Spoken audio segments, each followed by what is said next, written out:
Bienvenidos amigos de Legal Talks con Hosteltour y Monlex, una sesión más muy interesante sobre temas de ciberseguridad que será dirigida por Xavier Ferrechans, que es el que dirige el Departamento de Tecnología Jurídica de Monlex, con las intervenciones de dos, yo creo, personalidades dentro del mundo turístico y de la tecnología y de la informática, como es el CEO de la cadena hotelera Zafiro y al Security Manager, Compliance and Security Manager de Jumbo Tours.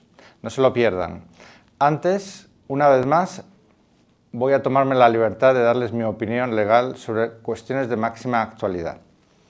Según el informe de la consultora mundialmente famosa FTI, casi el 80% de los ejecutivos de todas las empresas están bajo una absoluta presión o estrés con tanta historia de ESG, gestión de riesgos, ciberseguridad, compliance legal, compliance tecnológico.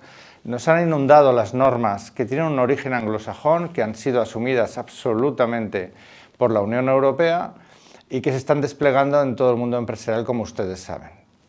Mejor ustedes que yo seguramente sabrán que están continuamente, además de trabajar en lo que es su trabajo ordinario, obligados a resolver todas esas cuestiones. Muchas de ellas se externalizan con consultoras, con despachos, con expertos, pero siento decirles que el año que vamos a vivir, el 2024, es un año en el que va a haber algo mucho más disruptivo que todo esto, que se va a extender por todo el mundo empresarial, que es la inteligencia artificial.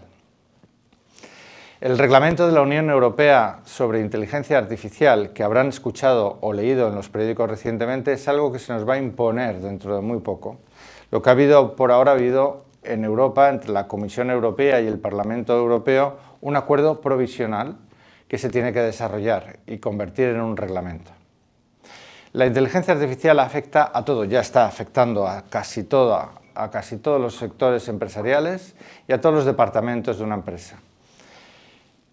¿Qué es este reglamento? ¿Más presión sobre los ejecutivos de las empresas a los efectos legales? ¿O asunción de que con este reglamento viviremos en un mundo de menos riesgo para el sector empresarial? ¿O de menos riesgo para las personas físicas, ¿no? Debido a la intromisión de la inteligencia artificial?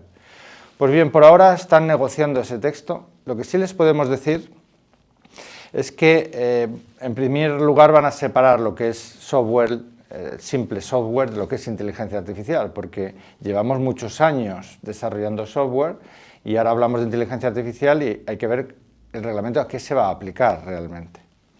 En segundo lugar, en función de cómo afecte esa herramienta de inteligencia artificial a los derechos fundamentales de las constituciones, sobre todo europeas y de la Carta de la Unión Europea, en función de eso va a haber una serie de niveles de restricción, algo similar a lo que hay en los reglamentos generales de protección de datos, algo que ustedes ya vienen viviendo bajo esa presión que he dicho antes de los reglamentos generales de protección de datos. Cuanto mayor sea el nivel de intromisión, pues habrá más restricciones legales, incluso prohibiciones, algunas que se las tengo que leer porque se tendrán que familiarizar con este tipo de expresiones. Hay algo que se va a prohibir la manipulación cognitiva del comportamiento, que yo tampoco sé muy bien lo que es, el uso no selectivo de imágenes faciales de Internet o de las grabaciones de las cámaras de vigilancia, el reconocimiento de emociones en el lugar de trabajo, lo digo porque esto nos aumenta la presión a todos, realmente no sabemos que podemos llegar hasta ahí. El scoring social, un tema que preocupa mucho en el sector turístico. La categorización biométrica para inferir datos sensibles, como la orientación sexual o las cuestiones religiosas, y algunos casos de, fíjense, esto ya es de película, de vigilancia policial predictiva de personas. Todo esto viene. ¿Es más presión? Bueno, vamos a disfrutarlo ya que nos viene, vamos a aprender. No se preocupen, la ley cuando entre en vigor, el reglamento cuando entre en vigor, dará un plazo de 2 años para su completa aplicación y habrá una oficina en la Unión Europea dedicada solo a la interpretación de esta norma y a su desarrollo y a su aplicación. Y ahí aparecemos los abogados, para terminar, porque sí que nuestra profesión va a cambiar. Yo soy de los que cree que sí va a cambiar, en gran parte va a cambiar, pero nos va a convertir, por un lado, en defensores de los derechos fundamentales frente a esa intromisión ilegítima de la inteligencia artificial, verdaderos stoppers para parar, ¿no?, de alguna manera esas intromisiones, pero también va a cambiar nuestras formas de trabajo. Termino diciéndoles que hay un informe de una de las más importantes consultoras jurídicas de Estados Unidos que dice y predice, yo no sé si es una inteligencia artificial o no, que en el año 2024 saldrá la primera sentencia del Tribunal Supremo norteamericano cuyo briefing, antes se hacen unos briefings, unos resúmenes por abogados especializados, será íntegramente con inteligencia artificial. Lo ha puesto por escrito. Cuando lo cumpla, yo se lo diré y les diré, señores, hemos entrado en la fase en la que los jueces también van a aplicar la inteligencia artificial y seremos juzgados probablemente por algo que no son personas físicas. Mucha suerte en este año 2024. Vamos adelante con la sesión de hoy de Ciber y les seguiremos manteniendo informados de las últimas novedades de actualidad legal.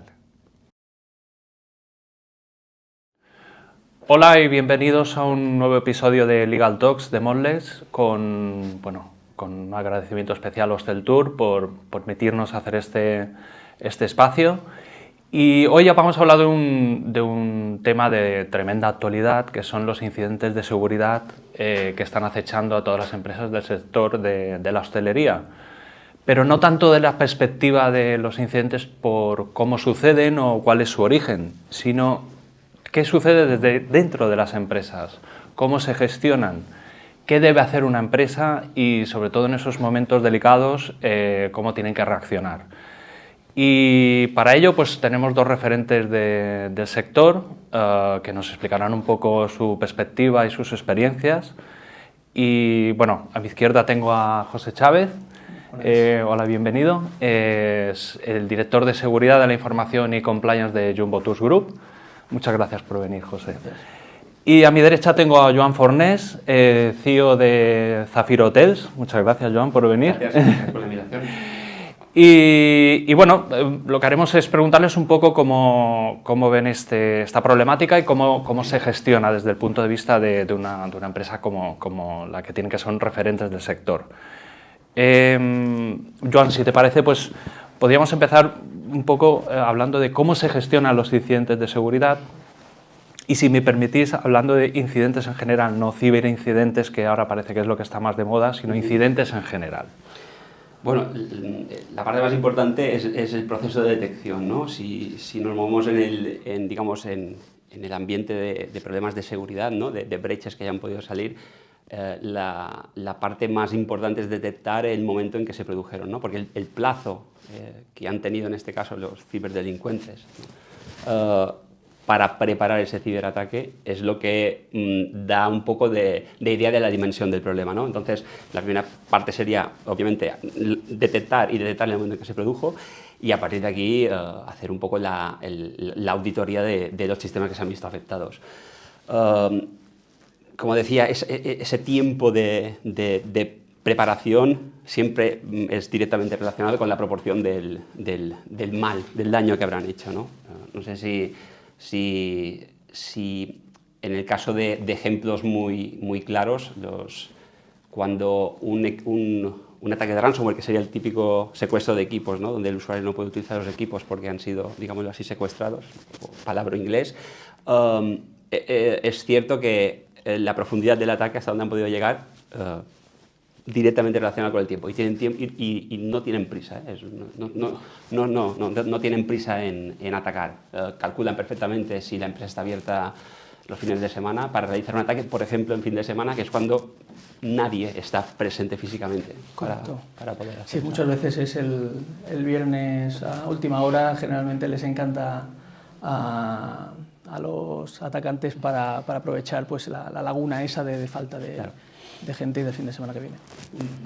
En vuestro caso, José, la gestión, sin salir del ejemplo que ha puesto muy bien Joan de un ataque, de un secuestro informático o cualquier otro tipo de ataque, la gestión, un poco la pregunta que nos hacemos todos, ¿no? ¿Es algo 100% del servicio de informática o del departamento de IT? Pues no debería. No debería. En muchos casos lo es, ¿vale? Generalmente la seguridad sabemos que se mantiene siempre sobre el paraguas de IT, en muchos casos, pero va más allá. Es decir, la seguridad, hablamos de seguridad de la información, no solo seguridad de los sistemas informáticos, sino del valor de la información para la empresa. Entonces, intentamos involucrar a negocio, a dirección también, para que el incidente pues tenga ese componente más global y no solo enfocarse al tema del sistema, que es importante, pero no es único. Es decir, que bueno, un poco con lo que comentáis, que muchas veces el origen evidentemente es un ataque informático, pero los errores son humanos, ¿no? Es decir, que sí, ya no es un tema de una detección o un fallo en la tecnología que estamos utilizando, ¿verdad? Correcto. De hecho, posiblemente el vector de ataque más habitual es el correo electrónico y posiblemente el phishing. Es decir, el que llegue un correo electrónico a un usuario, sea del nivel que sea, y que, digamos, tenga el error de abrir ese enlace, ese fichero adjunto y demás. Y el nivel de sofisticación últimamente llega a extremos altos. Es decir, la ingeniería social asociada a un ataque es muy alta, son muy convincentes. No, es que, a ver, realmente es mucho más barato y mucho más práctico atacar al usuario. Nada de saltarse firewalls, puertos y demás, eso está muy bien para las películas, pero realmente si tú atacas al usuario, tienes un retorno de ese ataque mucho mayor. Hay un caso muy sonado, es americano, pero yo creo que es aplicable a cualquier parte del mundo, hecho por un departamento de seguridad, ¿no? En este caso, digo porque yo también soy igual que José, coincido en que el paraguas de la seguridad debería estar completamente al margen de IT, debería ser un departamento exclusivo para seguridad y a alto nivel. Fue en una empresa con un parking dedicado exclusivamente a trabajadores, es decir, un parking que no era público, cerrado. En verano se dieron cuenta que muchos usuarios dejaban las ventanillas de su vehículo 2 centímetros abiertas para que el coche no se... Entonces eligieron, no sé si aleatoriamente o no, N vehículos, unos 10, les lanzaron un USB por la ventanilla y lo único que hacía el USB es enviar un aviso de que se había pinchado el ordenador. De los 10 que pusieron, 7 se pincharon en un ordenador. Es decir, tú te encuentras un USB en tu coche que no has comprado tú, que no es tuyo y que no sabes cómo ha aparecido, y lo primero que haces es subir a la oficina y hacer así. Eso nos da una idea clarísima de que el primer vector de ataque es el usuario, sea por donde sea. Correcto. Entonces, la concienciación posiblemente es la primera inversión que debería hacer cualquier empresa. Bueno, en el caso de que una empresa reciba un incidente, o reciba un ciberataque o sufra un incidente de seguridad, que yo a mí a la cabeza me vienen bastantes, porque este año ha sido duro, en cuanto a incidentes. Cada vez más. Ha sido duro. En un caso, podríamos poner ejemplos prácticos que han sucedido, si queréis, lo podemos decir abiertamente, en Baleares, y no hace falta irse a Estados Unidos. Claro, lo primero que se pregunta una empresa es qué responsabilidad tienen los incidentes, ¿no? Es decir, tú dices, bueno, ha habido un fallo de una persona o de un trabajador. ¿Qué responsabilidad tiene el trabajador? ¿Qué responsabilidad tiene la empresa? Y luego, ¿qué sucede cuando hay un tercero implicado? Sin ir más lejos, si quieres puedes comentar un ataque como el de Booking, ¿no? El de la suplantación de Booking. ¿Hasta dónde llega la responsabilidad de la empresa? Que es la pregunta que más atenaza a los directivos. Bueno, a ver, la responsabilidad de la empresa es la atacada. Sí, correcto, sí.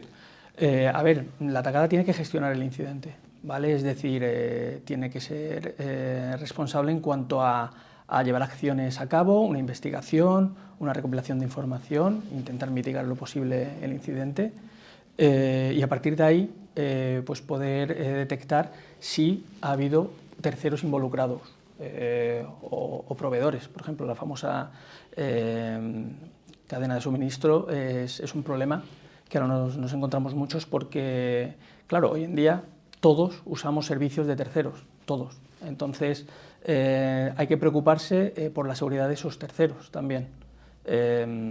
Las colaboraciones que tú haces con otras empresas tienen que estar bajo unos estándares que tú te marques como empresa y tienes que vigilar pues, que ellos también cumplan. O sea, que cuando tu información sale hacia su servicio, siga estando bajo seguridad.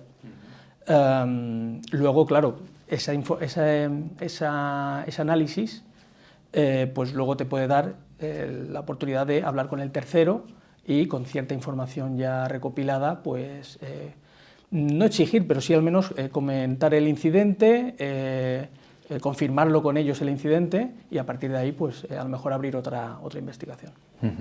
¿Estás de acuerdo más o menos? Que es... Sí, hay un aspecto legal, es que en España, en Europa, a nivel europeo, hay una obligación de comunicar un incidente, una brecha de seguridad en tiempo y forma. Sí, eso es así.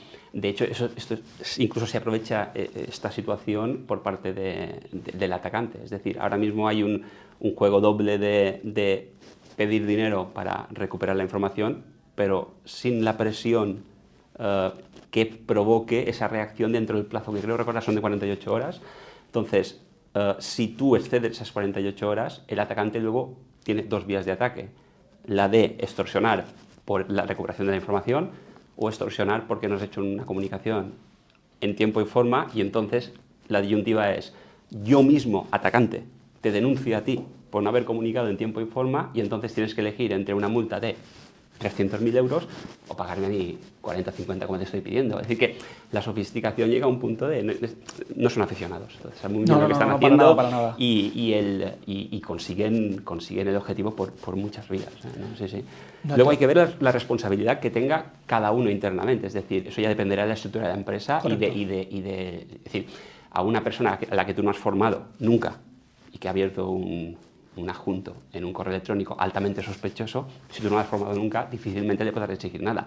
Si tú has hecho continuamente formación perfectamente documentada y demás, y alguien en un documento, en un correo en inglés, de alguien que no habla inglés porque es interno, y con un fichero que pone "no me abras porque te voy a atacar", le da doble clic, yo creo que no, pero hay situaciones que son claras, es decir, que dices, ¿cómo nos ha podido pasar esto? Entonces, ahí sí que creo que debería haber alguna responsabilidad. No sé de qué tipo, pero sí alguna responsabilidad. Y creo que es el punto más importante el que has comentado, Joan. Es decir, yo creo que la clave de todo es intentar crear una cultura de seguridad en la empresa. Es decir, que la gente lo tenga en el día a día, que sea consciente de cómo se usan los sistemas y la información y los riesgos que conlleva.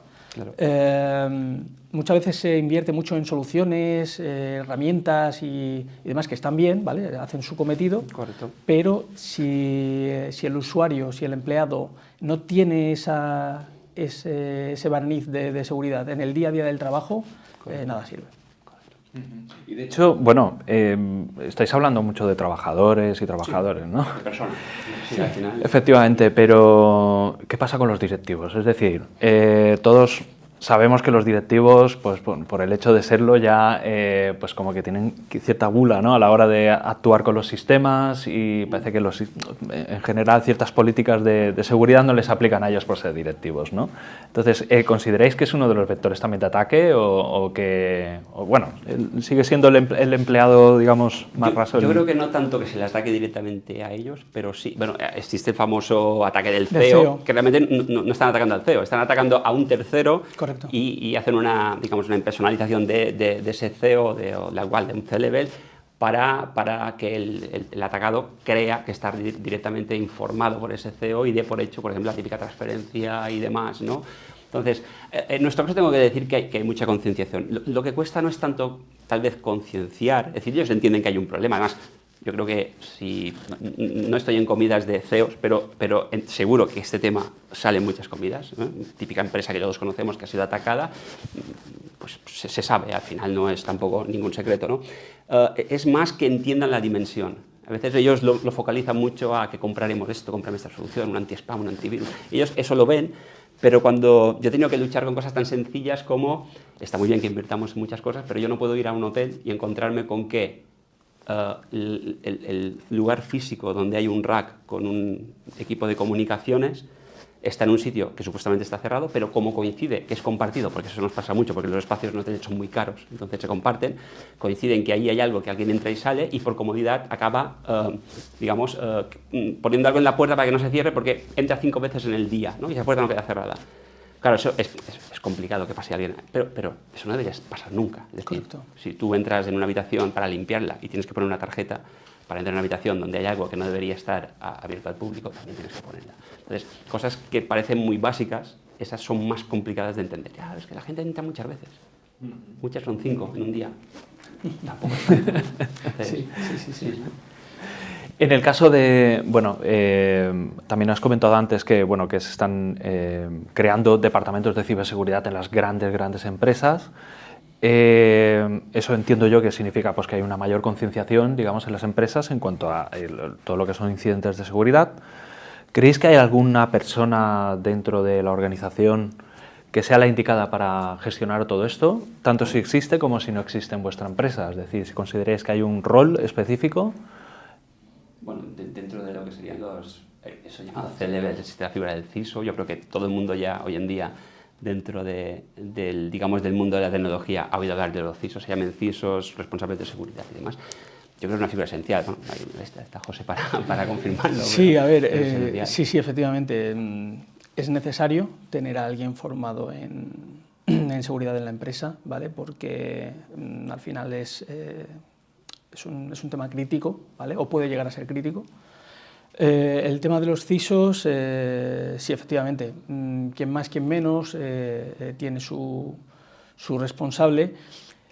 Un matiz, el tema del C-Level no siempre está donde debería. Es decir, yo creo que la seguridad tiene que ir poco a poco recorriendo camino y estar a nivel de dirección, ¿vale?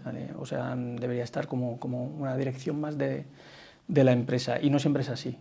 Muchas veces el responsable de seguridad se queda bajo el paraguas de IT, lo que hablábamos antes, o de administración, y no le dan esa importancia o ese poder de decisión que realmente debería tener o que tiene en momentos críticos, porque luego cuando llega el momento del incidente, pues sí es verdad que todo el mundo va a mirar al responsable y ahí se vuelve poderoso de golpe. Entonces, ni una cosa ni otra. O sea, debería ser algo que por propia madurez de la empresa se tuviese en consideración. Además entiendo yo que el CISO es un papel bastante complicado porque si sucede algo era culpa de él. Sí. Y si va bien es porque era su trabajo, ¿no? Entiendo yo. Sí, yo creo que, lo hablamos antes fuera de cámara, creo que algo que deberíamos tener ya todos claro es que no es si nos van a atacar o no, es cuándo, eso ya lo hemos hablado antes, cuándo. Tampoco tiene nada que ver si eres pequeño o grande, te van a atacar igual, ¿no? Decíamos que la estadística del 2023 era un 70% de pymes atacadas en 2023, eso son 7 de cada 10, estos te van a atacar sí o sí. Lo que no se hace muchas veces es evaluar a priori el impacto de un posible ataque, ¿no? Entonces, no es lo mismo. A veces dices, no, es que me han atacado, ahora hace nada, me han atacado. Claro, hoteles cerrados, el ataque posiblemente tiene poco impacto. Imagínate un ataque, por muy pequeña que sea la compañía, en este caso hotelera, en agosto. Aunque solo te secuestren los sistemas durante 24 horas, que sería un departamento de seguridad perfecto, recuperaría unos sistemas, digamos, bloqueados en 24 horas. Menos que eso sería prácticamente magia. 24 horas, una empresa paralizada en agosto en Baleares, no sé, que alguien saque cuentas de lo que puede costar. Sí, a partir de ahí, casi te diría que está todo justificado. Luego hay que luchar con esa probabilidad, ¿no? Pero bueno. Sí, yo creo que es importante eso, es analizar el riesgo, ¿no? Para poder luego tomar la decisión. Es decir, caro, barato, depende. Al final depende de lo que te pueda costar a ti, como comentabas. Puede ser la ruina de alguna empresa. No es la primera empresa que cierra por un ciberataque, lamentablemente. Entonces, sí, hay que tener en cuenta ese riesgo y analizarlo con detenimiento. Fíjate que vosotros estáis justamente en una posición en medio, ¿no? Es decir, que a veces sois vosotros los que... de viajes y del hotel. A veces tenéis que dar explicaciones, ¿no? Sí, correcto. A ver, y bueno, igualmente lo mismo. Lo que hablamos antes de los proveedores, de revisar la seguridad de los proveedores. Hemos tenido incidentes de seguridad que nos han venido por el cliente.